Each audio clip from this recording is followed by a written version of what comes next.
어, 혈액생리 동영상 강의 다섯 번째 강의를 시작하도록 하겠습니다. 이번 강의에서는 우리가 헤모스타시스, 지혈 과정과 이에 동반되는 블러드 코아귤레이션, 혈액 응고 과정에 대해서 살펴보도록 하겠습니다.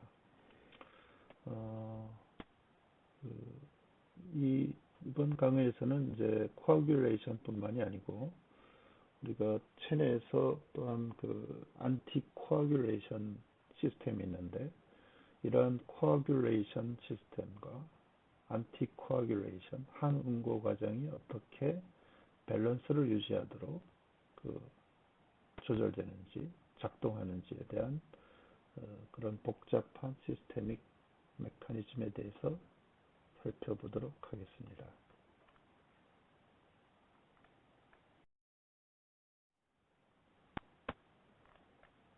자, 그러면 혈액 응고 과정에 있어서 우리가 중요한 혈액 세포 중에 하나인 혈소판에 대해서 한번 살펴보도록 하겠습니다. 플레이틀리트. 플레이틀리트는 지난 시간에 좀 나왔는데 주로 본메로우에 있는 메가카리오사이트가 일부 뜯겨져 나와서 형성되는 다고 할 수 있겠습니다. 그래서 주로 본메로우에서 이제 형성된다라고 알려져 있습니다. 하지만 우리가 최근에 어떤 연구 결과를 한번 보면은 이 메가카리오사이트가 렁에서 또 이 혈소판을 생성하는 그런 모습을 우리가 관찰됨을 보여준 그런 결과가 있습니다. 그래서 지금 이 연구 결과에 따르면은 대략 한 절반 정도의 혈소판은 우리가 이 렁에서 만들어진다, 폐에서 만들어질 수 있다, 이런 얘기가 있는데, 그래서 본메로우와 렁에서 만들어진다, 이렇게 이제 우리의 기존에 알고 있던 그런 지식을 좀 바꿔야 할 것 같습니다. 이 연구 결과에 비춰서.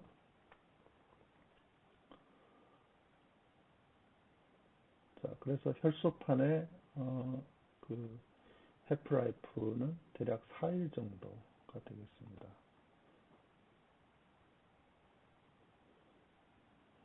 그리고 메가카리오사이트로부터 혈소판의 생산을 조절하는 것은 이 콜로니 스티뮬레이팅 팩터가 되겠습니다.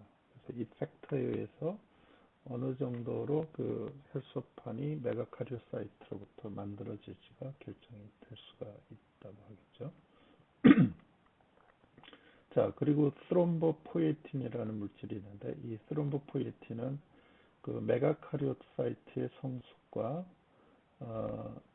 플레이트리트 생산을 자극할 수 있는 그런 물질입니다. 그래서 스롬보포ietin이라는 물질이 있으면은 이 플레이트리트 생산이 증가한다고 할 수 있겠습니다. 그래서 만들어진 혈소판은 60에서 75%는 이제 circulating blood에 있고, 나머지는 비장에 존재를 하게 되겠습니다. 우리가 이 혈소판의 표면에는 다양한 분자들에 대한 수용체를 갖고 있습니다. 그래서 수용체로는 콜라겐에 대한 수용체가 있고, 또 ADP, 그리고 Besser 폰 빌리브랜드 팩터라고 하는 것에 대한 수용체도 갖고 있고, 또 이것은 이제 엔도셀리얼 셀에 의해서 생산되는데, 요 엔도셀리얼 셀에서 만들어지는 폰 빌리브란드 팩터에 대한 수용체를 플레이틀리트 멤브레인에 갖고 있더라는 거죠. 그리고 피브리노젠에 대한 수용체 또한 이 플레이틀리트 멤브레인에 존재하게 되겠습니다. 그리고 플레이틀리트의 세포질에는 컨트랙타일한 프로틴들을 갖고 있습니다. 이것은 이제 액틴이나 마이오신, 스롬보스타닌, 스롬보스테닌, 그리고 이런 프로틴 말고도 우리가 글라이코젠, 그리고 라이소솜, 그리고 또 이 세포질 안에는 그래뉼을 갖고 있는데, 그래뉼은 두 가지 타입이 있습니다. 그래서 하나의 한 가지는 덴스 그래뉼인데, 이 덴스 그래뉼에는 세로토닌은 베이소 컨스트릭션, 혈관 수축을 일으킬 수가 있습니다. 세로토닌이라든가 ADP, 그리고 다른 아데노신 뉴클레오타이드와 같은 논 프로틴 서브스탄스를 함유하고 있습니다. 그리고 알파 그래놀에는 프로틴을 갖고 있는데, 프로틴은 이제 분비가 되겠죠. 이런 프로틴은 여기 함유되어 있는 프로틴은 우리가 크로틴 팩터들, 그리고 플레이틀리트 디라이브드 그루스 팩터, 줄여서 PDGF라는 이런 단백질인데, 이런 것들이 이 알파 그래놀에 존재하게 되겠습니다.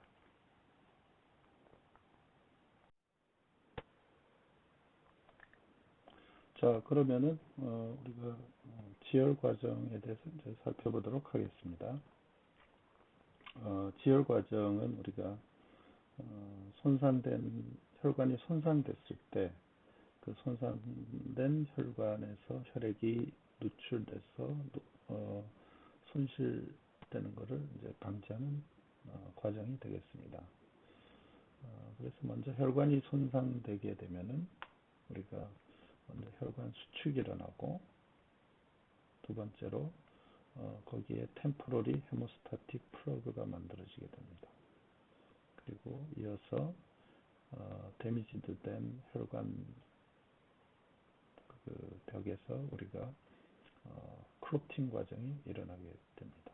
그리고 마지막으로 파이브로스 티슈가 성장해서 완전한 실링이 일어나게 되는 것이죠. 그래서 이러한 과정을 통해서 우리가 지혈이 된다고 할 수 있겠습니다. 자, 그러면은 우리가 이 헤모스타시스와 관련된 그 여러 가지 그 다양한 반응들에 대해서 한번 살펴보도록 하겠습니다. 우리가 혈관이 이제 손상이 되면은 1차적으로 일어나는 게 이제 혈관의 수축이 되겠습니다. 이런 그 혈관의 수축은 우리가 그 혈관 평활근의 로컬 마이오제닉 스파스메에 의해서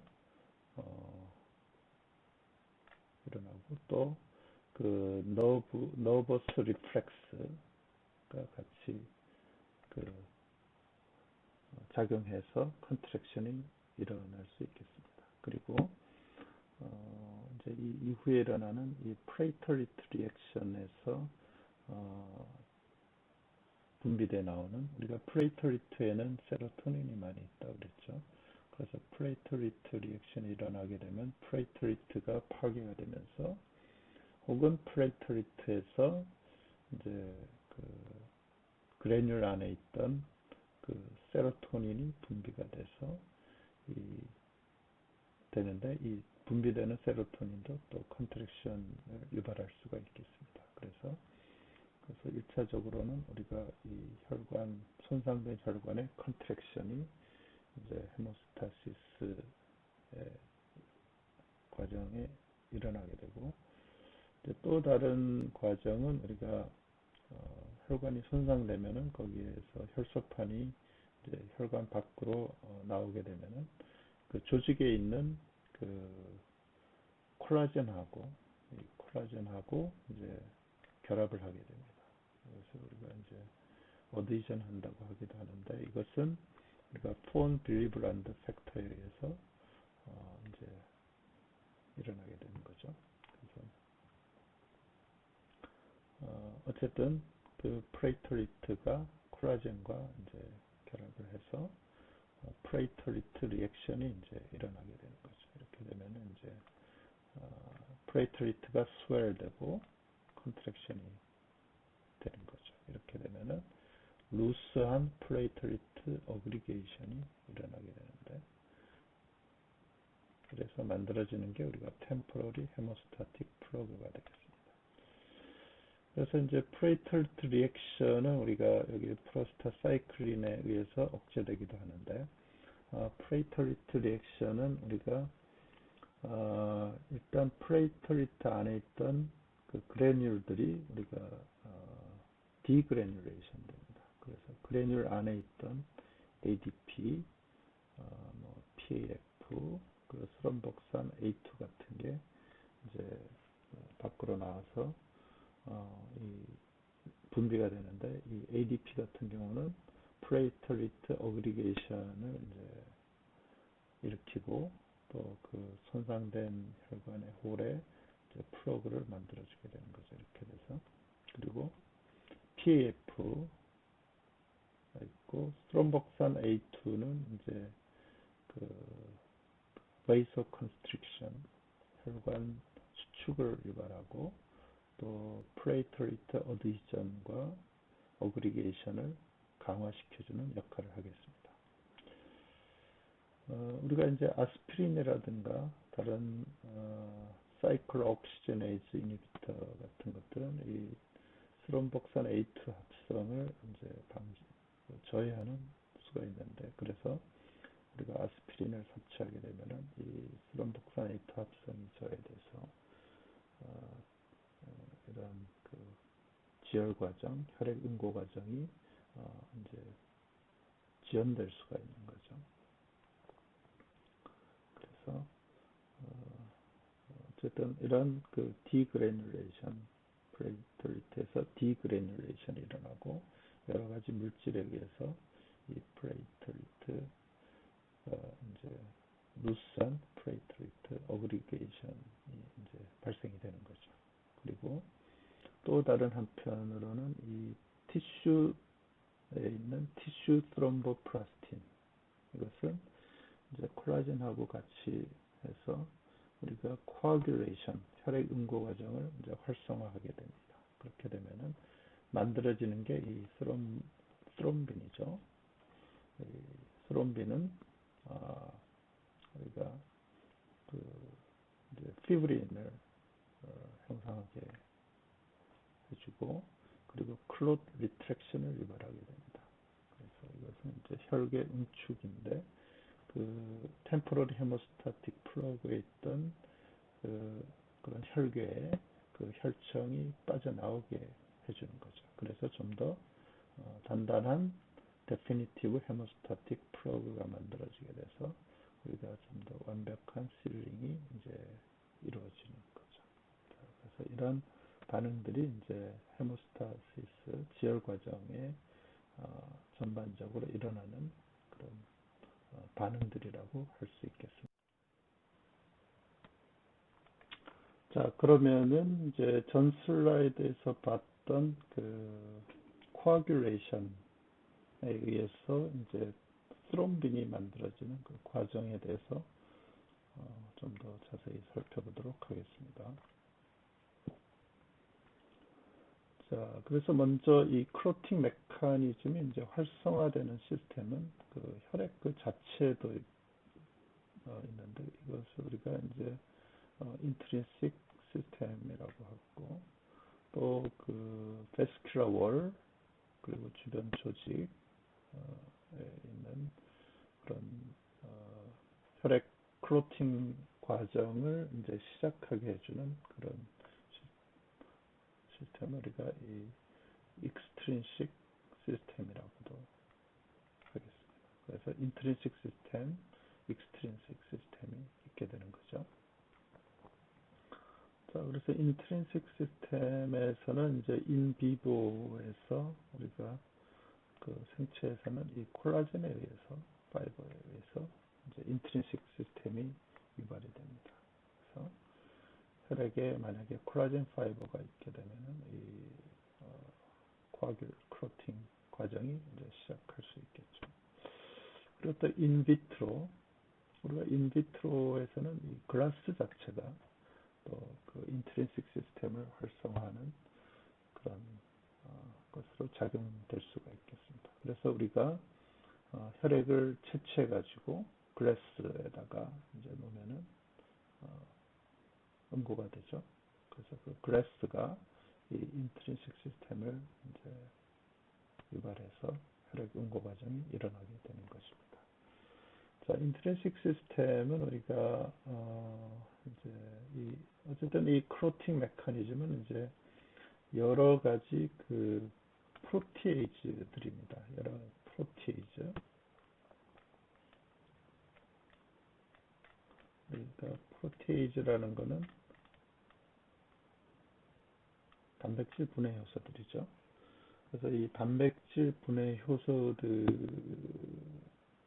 이제 활성화해서 이 단백질 분해 효소가 활성화된 것이 다른 단백질을 또 분해하고 거기서 생산되는 또 다른 단백질, 이것이 또 다른 것을 활성화시키고 하는 이런 어떤 캐스케이드 과정인데, 그래서 예를 들어서 팩터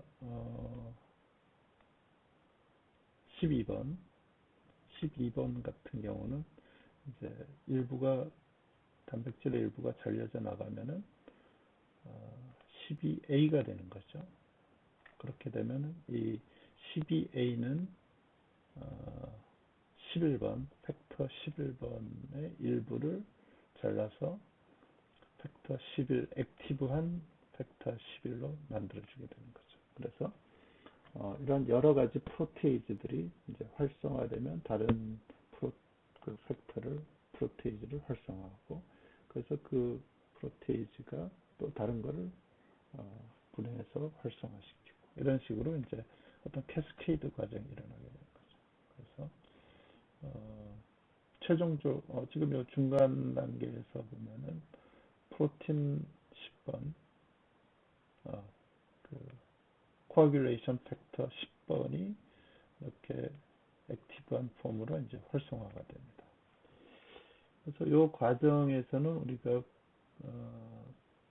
좀 봐야 될 게 크로틴 팩터 8번이 있는데, 이 8번은 이제 그 폰 빌리 브랜드 팩터로부터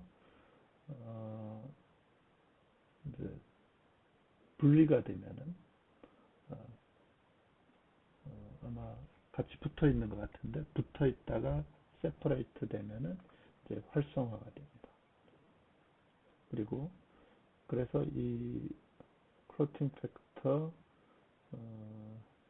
9A하고 이 크로틴 팩터 8번, 그리고 여기 보면 칼슘이 보이고 칼슘, 그리고 플레이트리트 포스포리피드, 그리고 크로틴 팩터 액티브한 크로틴 팩터 8번, 이것이 이제 작용해서 크로틴 팩터 10번이 액티브한 폼으로 바뀌게 되는 거죠. 이제 익스트린식 팩터도 이제 비슷한 어떤 여러 가지 서로 작용해서 일어나게 되는 거죠. 그래서 이 과정에서 보면은 여기 익스트린식 팩터에서는 트롬보플라스틴이 이제 관여하게 되는 거죠. 티슈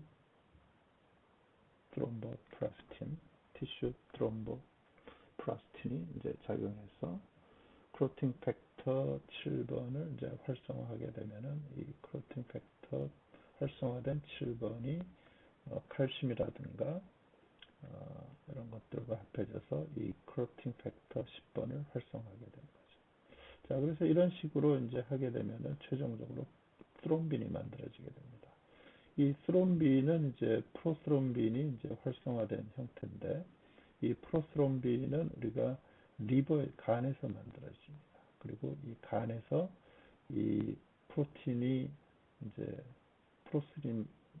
이 프로스롬빈이 만들어질 때 이때 비타민 K가 필요하게 됩니다. 그래서 우리가 비타민 K는 그 혈액 응고와 관련된 그런 비타민이라고 할 수 있겠습니다. 왜냐하면 비타민 K가 이 프로스럼빈을 합성하게 프로스럼빈이 합성될 때 관여되는 이제 팩터이기 때문이죠. 자, 그래서 이제 스롬빈이 이제 만들어지게 되면은 이 스롬빈은 트립신 라이크 세린 프로테이즈입니다. 그래서 이 스롬빈은 그 우리가 혈액에서 솔루블한 파이브리노젠은 우리가 솔루블하죠. 그래서 혈액 속에 잘 녹아 있는데 솔루블한 상태로 녹아 있는데 이 스롬빈이 작용하게 되면은 이제 파이브리노젠은 피브린으로 바뀌게 됩니다. 그래서 피브린은 우리가 여러 개가 모여서 이제 폴리머라이제이션 되면서 인솔블 하게 됩니다. 그래서 피브린이 이제 이 크롯 그 리트랙션과 같이 함께 이제 참여하게 되는 거죠. 자, 그래서 어쨌든 혈액 응고 이 메커니즘은 우리가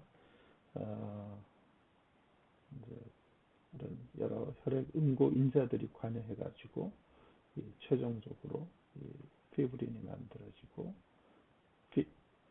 해서 이제 클롯 리트랙션이 또 같이 일어나게 돼서 이제 컴플리트한 그 실링을 유발하는 그런 과정이라고 할 수 있겠습니다.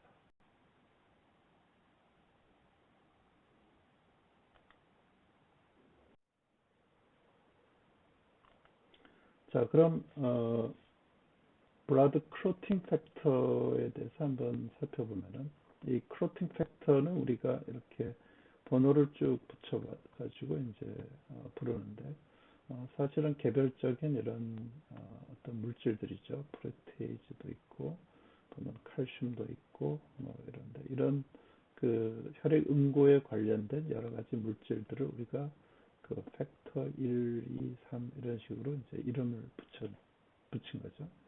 그래서 파이브리노젠이 이제 클로팅 팩터 1이고 프로스트롬빈이 2, 스트롬보플라스틴이 클로팅 팩터 3번, 칼슘은 클로팅 팩터 4번 이렇게 이제 이름을 붙여놓은 것이죠. 그래서 이러한 그 다양한 물질들이 이제 우리가 혈액 응고 인자로 이제 작용할 수가 있겠습니다. 자, 그러면 이제 지금까지 혈액 응고 과정에 대해서 우리가 살펴봤고 이번에는 이제 항응고 과정에 대해서 살펴보도록 하겠습니다. 안티클로팅 메커니즘. 우리가 안티클로팅 메커니즘은 왜 필요한지 보면은 우리가 혈관 내에 어떤 클로팅이 있게 되면은 문제가 되겠죠. 그래서 이런 혈관 내의 클로팅 과정을 이제 방지하고 또 만약에 어떤 그 클로트 그 혈액이 굳어서 생긴 클로트들이 있다라고 한다면은 이것을 또 파괴하는 그런 역할을 한다고 할 수 있겠습니다. 여기에 관여되는 물질은 이제 안티스롬빈 3가 있는데 안티스롬빈 3는 우리가 그 혈류에 돌아다니는 세린 프로테이즈 이니비터입니다. 이거는 스롬빈을 인액티베이트하는 그런 효능을 갖고 있습니다. 우리가 스롬빈이 세린 프로테이즈죠. 그래서 이 스롬빈의 어떤 작용을 억제한다고 할 수 있겠습니다. 그리고 안티스롬빈 3는 우리가 여기 클로팅 팩터 중에서 9번, 10번, 11번, 12번 이런 그 클로팅 활성화된 형태의 클로팅 팩터의 활성을 그 차단하는 그런 기능도 갖고 있습니다. 그런데 이 안티스롬빈 3는 우리가 헤파린에 의해서 촉진될 수가 있습니다. 그래서 이 헤파린이 있게 되면은 항응고 과정이 이제 촉진됐다고 할 수 있겠습니다. 이 헤파린은 우리가 설페이티드 폴리세카라이드의 믹스처인데 그래서 이것을 우리가 naturally occurring anticoagulant라고 또 부르게 되겠습니다. 자, 그리고 항응고 기전에 우리가 참여하는 다른 물질로는 우리가 스롬보모듈린이라고 하는 게 있습니다. 그래서 스롬보모듈린은 우리가 스롬빈 바인딩 프로틴인데, 그래서 스롬빈과 결합을 하게 되면은 스롬빈의 이 작용이 잘 안 되겠죠. 그래서 이 스롬보모듈린이라고 하는 게 이제 안티크로팅 메커니즘에 참여하는 하나의 단백질이라고 할 수 있는데, 이것은 우리가 세리브럴, 그 대뇌의 마이크로 서큘레이션을 제외한 그 혈관의 엔도셀리움에 의해서 생산이 어, 됩니다. 그래서 이러한 지금 여기 예시한 안티스롬빈 3, 스롬보모듈린이 우리가 안티크로팅 메커니즘에 참여하는 물질들이라고 할 수 있겠습니다.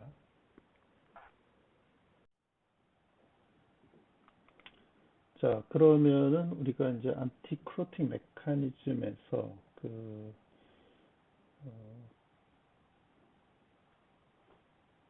또 하나 살펴봐야 될 게 파이브리노라이틱 시스템입니다. 이것은 이제 프로틴 C에 의해서 일어나는데, 그래서 형성된 클롯들 혹은 거기에 있는 이제 파이브린을 라이시스하는 그런 시스템이 되겠습니다. 그래서 전 슬라이드에서 우리가 엔도셀리얼 셀에서 우리가 스롬보모듈린이 만들어진다고 했죠. 그래서 이 스롬보모듈린이 이제 스롬빈하고 결합을 하게 되면은 이 프로틴 C가 활성화가 되겠습니다.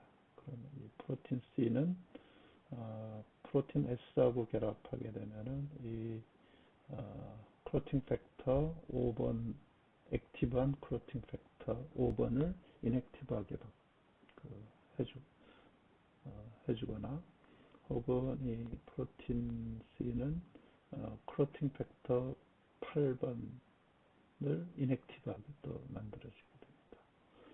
그리고 또 하나의 작용은 티슈 플라스미노젠 액티베이터의 이니비터를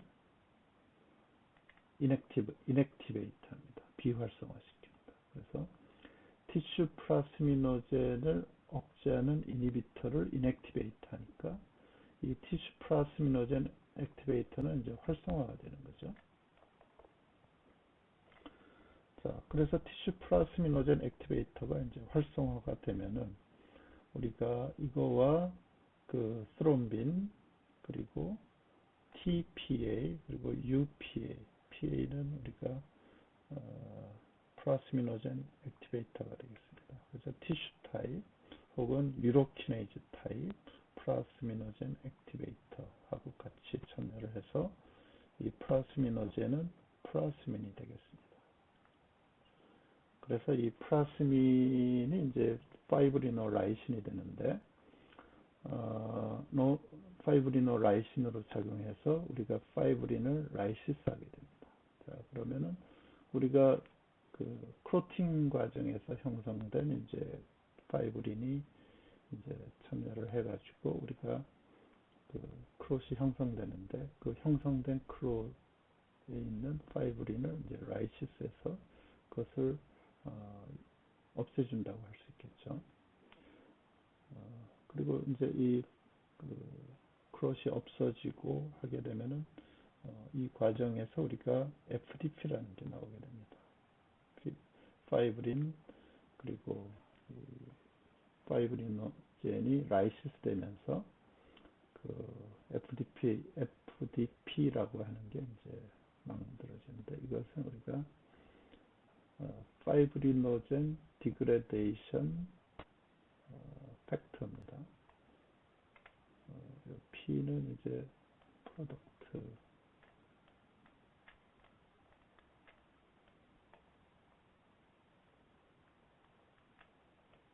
그래서 FDP인데, 어쨌든 이 파이브리노젠 디그레데이션 프로덕트 혹은 파이브리노젠 디그레데이션 팩터가 만들어지게 됩니다. 이렇게 되면은 이 FDP는 또 스롬빈의 작용을 억제하게 됩니다. 자, 그래서 이 파이브리노 라이신 시스템에서는 우리가 스트롬보 모듈린이 참여해서 프로틴 C가 만들어지게 활성화가 돼서 최종적으로 플라스민이 만들어져서 이 파이브린이라든가 파이브리노젠을 이제 라이시스하는 과정이 된다고 할 수 있겠죠. 그래서 이 시스템 또한 그 형성된 크롯을 우리가 제거해 주는데 큰 역할을 하게 되겠습니다. 여러분들이 이제 그 여성에 있어서 그 생리혈 같은 경우는 잘 굳지를 않죠. 그래서 그 이유는 뭐냐면은 그 플라스민이 그 여성의 생리혈에 그 많이 함유되어 있습니다. 그래서 여성의 생리혈은 그 잘 응고가 안 되는 게 되는데 바로 그 이유는 이 플라스민 때문입니다.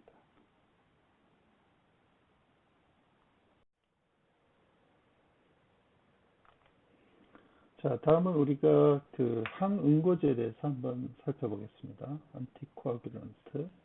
우리가 대표적인 안티코아귤런트로는 이제 헤파린이 있죠. 헤파린의 분자량은 15,000에서 18,000 정도 되고, 이것은 안티스롬빈 3의 작용을 촉진하게 되죠. 그리고 클로팅 팩터 중에서 9번, 10번, 11번, 12번의 그 활성화된 형태의 이런 클로팅 팩터들을 억제하게 되겠습니다. 그리고 하게 되는데 이 헤파린 같은 경우는 우리가 그좀 분자량이 작은 그 프래그먼트로 만들어 가지고 분자량이 한 5,000 정도 되는 그 로우 몰리큘러 웨이트 프래그먼트를 만들어서 많이 사용하게 되는데 이렇게 하면 우리가 그 롱거 해프라이프를 갖게 되고 좀 더 프리딕터블한 그런 안티코아귤런트 반응을 내게 할 수가 있겠습니다. 그래서 임상적인 사용이 많이 증가되게 이런 형태로 많이 사용하게 되겠습니다. 그리고 또 다른 우리가 안티코아귤런트로는 우리가 시트레이트 그리고 옥살레이트 이런 것들이 이제 사용될 수 있겠습니다. 그래서 이런 것들은 그 칼슘과 같이 인비트로에서 칼슘과 함께 인솔루블 솔트를 형성하게 되죠. 그러면은 우리가 칼슘이 크로팅 과정에 참여할 수 없게 되는 거죠. 그래서 인비트로에서 이 시트레이트, 옥살레이트를 사용할 수 있게 되겠습니다. 다음에 우리가 킬레이팅 에이전트가 있죠. 그래서 EDTA 같은 경우, 그래서 이러한 EDTA 같은 킬레이터들은 우리가 칼슘과 물론 이제 칼슘 말고도 우리가 다른 중금속을 흡착한 그 킬레이션하는 특성이 있는데 그 인비트로에서 우리가 이 칼슘과 바인딩해서 칼슘이 작용하지 못하게 하기 때문에 우리가 항응고제로 사용할 수 있게 되겠습니다. 그리고 이제 항응고제로서 또 사용될 수 있는 게 우리가 코마린 그 요도체들이 있는데 여기에는 이제 다이큐마롤 그리고 와파린 이런 게 있겠습니다. 우리가 와파린은 쥐약의 성분으로 살서제로 사용되기도 하죠. 그래서 이 코마린 요도체의 작용은 우리가 그 비타민 K의 작용을 억제하게 되겠습니다. 그래서 항응고제로 작용할 수 있게 되는 것이죠. 비타민 K에 대해서 좀 자세히 보면 비타민 K는 우리가 그 글루타메이트 레지두의 감마 카복실레이션을 우리가 촉매하는 그런 효소의 코팩터로서 작용하게 되겠습니다. 그런데 이 그 크로팅에 관여되는 여러 가지 프로틴들이 우리가 그 서큘레이션으로 릴리즈 되기 위해서는 이 바로 감마 카복실레이션이 필요하게 됩니다. 그래서 이 비타민 K가 여기 보면은 프로트롬빈 그리고 크로팅 팩터 7번, 9번, 10번, 프로틴 C, 프로틴 S 같은 이런 그 단백질들이 감막 카복실레이션 되는데 필요한 그런 조효소로서 작용하게 된다는 거죠. 그래서 이러한 그 프로틴들을 우리가 비타민 K 디펜던트 프로틴이라고 하기도 하죠. 그래서 어쨌든 이 비타민 K가 우리가 그 혈액 응고 과정 그 중요한 그 코팩터로서 작용하게 되는 것이죠.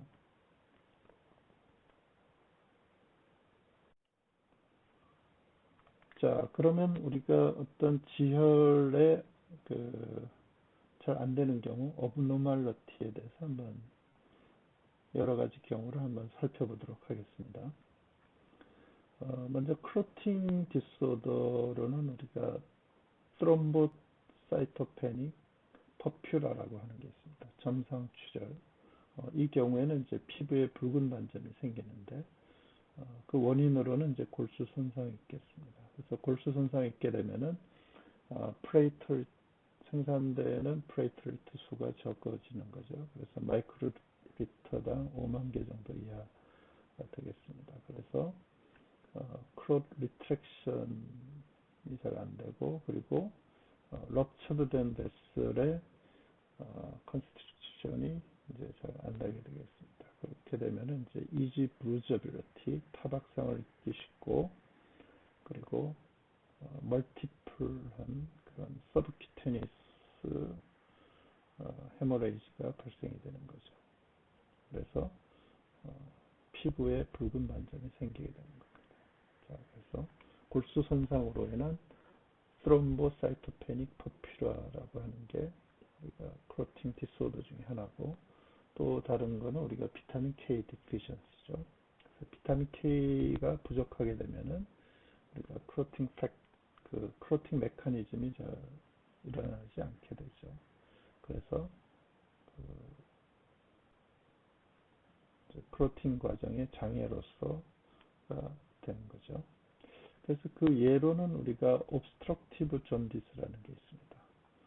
그래서 이 존디스라는 건 이제 황달인데 우리가 황달은 이제 혈구 세포가 많이 파괴가 되면은 거기 빌리루빈이 햄이 이제 대사되면서 빌리루빈이 많이 발생이 되는데 그 빌리루빈이 이제 그 간에서 만들어져서 우리가 그 이제 그 담관을 통해서 이제 십이지장으로 이렇게 배출이 되는데 그 담관이 막히게 되면은 이제 그 빌리루빈이 그 소장으로 가지 못하고 거꾸로 이제 혈류 속으로 흡수가 되는 거죠. 그래서 그 혈류에 빌리루빈이 많아지게 되면은 이제 그 황달이 되는 거죠. 존디스. 그래서 이런 이제 존디스일 경우에 우리가 그 담관이 막힌다고 그러는데 담관이 막히면은 이제 바일이 그 간에서 만들어진 담즙이 이제 십이지장으로 배출되는데 이제 분비되는데 지장이 있게 되는 거죠. 그래서 이 바일이 이제 부족하게 되면은 우리가 이 바일이 그 지방 흡수에 도움을 주게 됩니다. 그런데 바일이 부족하게 되면은 이제 지방 흡수가 잘 저하가 됩니다. 그런데 우리가 비타민 K는 이제 그 지용성 비타민이죠. 그래서 이 비타민 K가 그 흡수되는데도 우리가 그 바일이 필요하게 됩니다. 그래서 obstructive jaundice일 때 바일이 부족하기 되니까 우리가 소장에서 비타민 K 흡수가 안 돼서 우리가 비타민 K 디피션시가 일어나게 되는 거죠. 자, 그리고 이제 그 우리가 혈전, 헤모스타시스의 어브노멀리티 중에 하나가 이제 트롬보시스라고 하는 게 있죠. 혈전.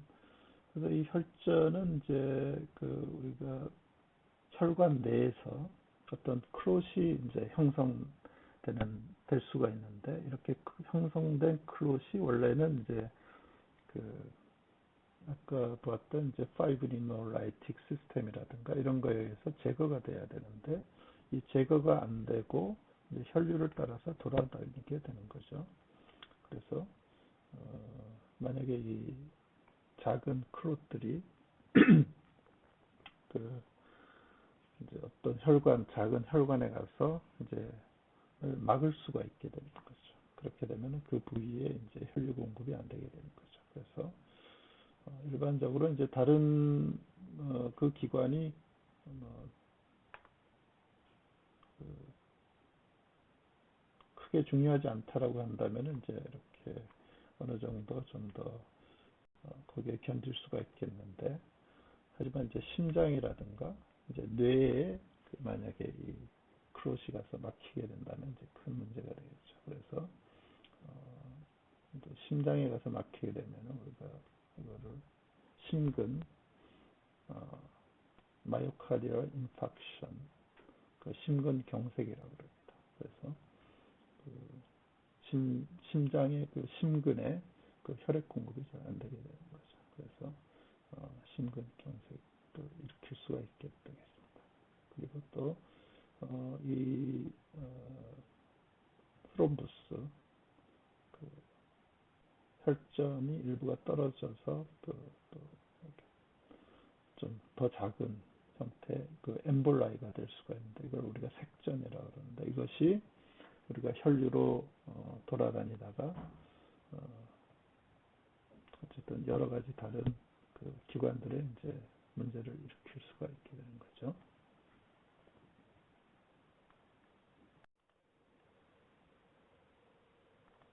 자, 그러면은 이제 마지막으로 우리가 컨제니탈한 형태의 헤모스타시스의 어브노멀리티에 대해서 살펴보겠습니다. 유전적인 경우인데, 그래서 유전적으로 프로틴 C가 이제 부족한 경우, 이럴 경우에 우리가 uncontrolled intravascular coagulation이 일어나게 되는 거죠. 우리가 프로틴 C는 안티코아귤런트, 안티크로팅 메커니즘이죠. 그러니까 그 코아귤레이션이 과다하게 일어날 수 있는 거죠. 이 경우에는. 다음에 혈우병, 헤모필리아라고 있는데, 이것은 프로틴 팩터가 부족한 경우가 해당이 되겠습니다. 그래서 헤모필리아 A와 헤모필리아 B가 있는데, 헤모필리아 A는 프로틴 팩터 중에서 8번이 부족한 경우, 프로틴 팩터 8번은 우리가 X 크로모점에 있고, 그래서 이건 섹스 링크드한 특성을 갖는 그런 질병이 되는 거죠. 그리고 헤모필리아 B는 우리가 프로틴 팩터 9번에 그 컨제니탈한 문제가 있어서 생기는 혈우병이 되겠습니다. 자, 이제 이렇게 해서 우리가 혈액 파트, 의학생리학의 혈액 파트에서 제 5번째 강의를 마치도록 하겠습니다. 자, 이것으로 혈액생리, 의학생리학 혈액 파트의 모든 강의를 마치도록 하겠습니다.